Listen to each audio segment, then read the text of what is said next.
Bun regăsit la un nou video Bonsai, Bonsai Zero. De ce intitulăm și acest video Bonsai Zero? Pentru că este o plantă pe care putem să o cultivăm de la zero. Am recoltat această plantă în 2017, este un frasin. Frasinul ajunge în natură până la 40 de metri. Este o plantă foarte imponentă, foarte mare. Oare putem să le cultivăm și noi în ghiveci? Sigur că da. Această plantă, când am recoltat-o, avea o parte foarte inestetică. Trunchiul era dublu decât cel pe care îl vedeți aici. Am făcut marcotaj.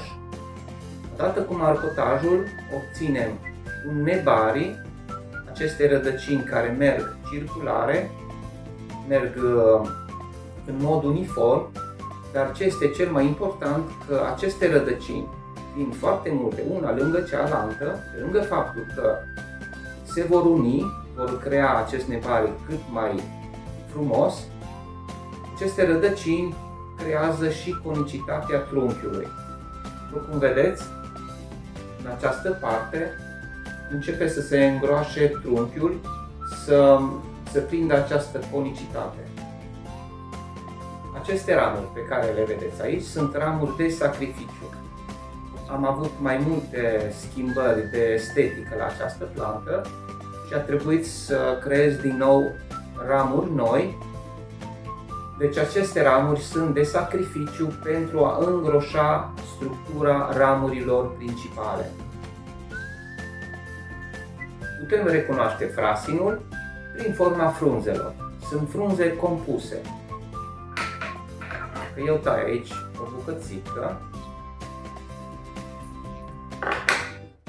vedeți, această parte nu este o frunză, este doar o parte a frunzei. Frunzele de la frasin sunt compuse din 5 sau 7 elemente. Asta are 7 și sunt altele care au 5. Ramurile de sacrificiu sunt lăsate intenționat să crească pentru 2-3 ani de zile, atât cât este nevoie pentru a îngroșa structura ramurilor viitoare. Deci sunt sacrificate pentru un anumit scop. În momentul când ajungem la grosimea dorită, la structura ramurilor, putem să le eliminăm. Atât la frasin, cât și la țar, folosim ghivece mult mai joase. Cu cât aceste ghivece sunt joase, cu atât nebarii, cu atât rădăcinile reușesc să se lățească și cu atât începe să se îngroașe partea bazală a trunchiului, deci să facă acea unicitate. Este deja al 3-lea an de când țin acest frasin în acest ghiveci, în acest substrat. Când schimb substratul? Atunci când substratul nu mai este funcțional. Lasă rădăcinile să se dezvolte cât mai mult pentru a da cât mai multă forță în partea aeriană, în partea vegetativă. De ce fac aceste tăieri și nu le-am făcut în primăvară, la ieșirea din iarnă? Ei bine, frasinul este puțin mai diferit decât celelalte foioase. Trebuie să-l lăsăm să-și consume toată energia pe care o avea în aceste ramuri. Cum vedeți, aici sunt niște muguri foarte groși, foarte viguroși. Dacă aș fi tăiat această plantă în primăvară, ar fi dezvoltat alți muguri la fel de viguroși înainte ca să mă dezvolte mugurii cei care am în spate, care vedeți aici, care sunt mult mai impulsi. Acum, după ce voi tăia aceste ramuri foarte viguroase, va începe să-mi dezvolte în paralel aceste părți de la structură. Tocmai de aceea fac aceste lucrări după intrarea în vegetație, după ce ai consumat o parte din explozia din primăvară, pentru a obține frunzulițe mai mici. După cum vedeți, aceste frunze sunt foarte mari, iar în partea de jos sunt frunzulițe mai mici. După această tăiere, voi avea un aspect foarte frumos acestei plante, acestui bonsai, cu această tehnică. Și continui așa cu toate aceste ramuri de sacrificiu. Selecționez foarte bine un detai. Acolo unde sunt ramurile dublate, unde sunt dubluri, unde sunt una lângă alta, alegem una, selecționăm cea care este cea mai potrivită.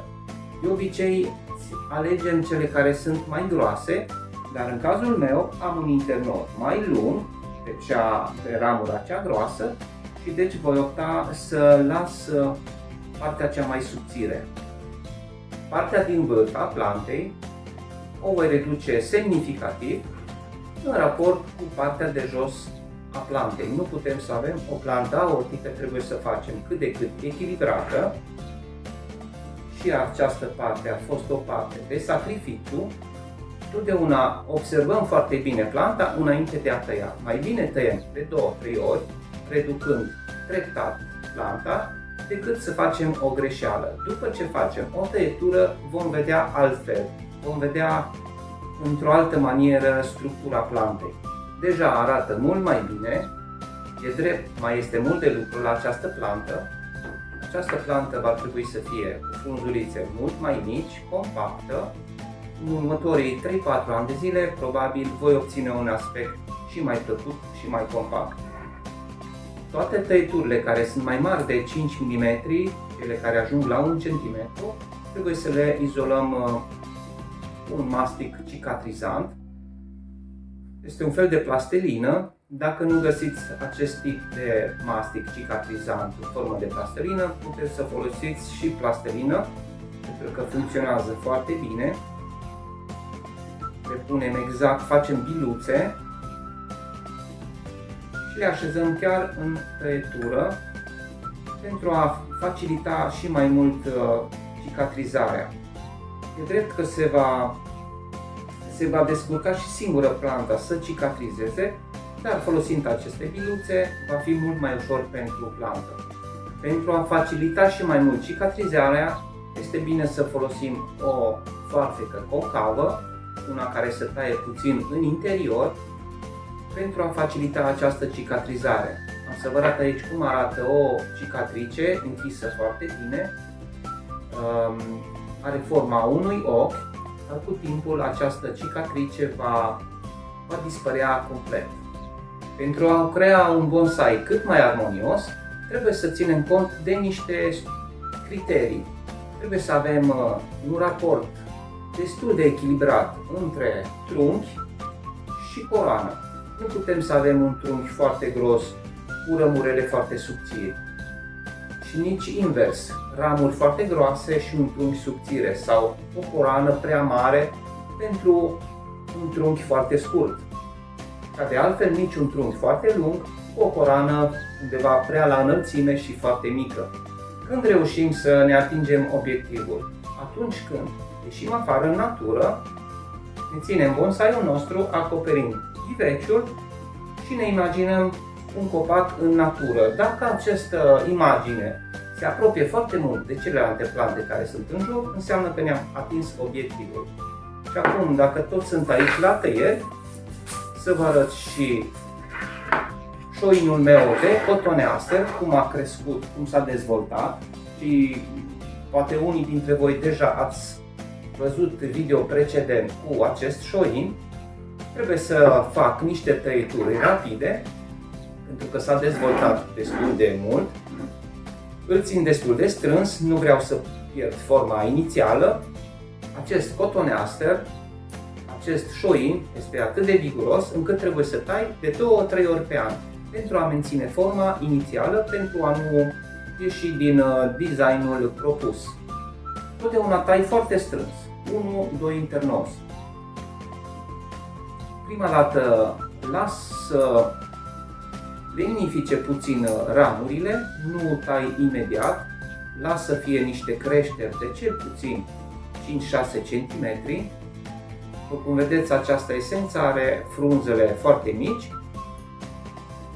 Bonsai sănătoși putem să-i obținem foarte ușor. Putem să avem rezultate foarte bune. Cel mai important este să pornim de la un substrat de calitate. Restul este teorie, este tehnică. Dar dacă nu avem substrat de calitate, dacă nu știm să-i cultivăm, inutil să începem să căutăm cum se formează un bonsai. Prima dată trebuie să știm cum să-i cultivăm, cum să cultivăm plantele în general, apoi putem să lucrăm pe plante. Sper că a fost un video util, sper că nu a fost plicticos. Până la următorul video îi vă spun la revedere!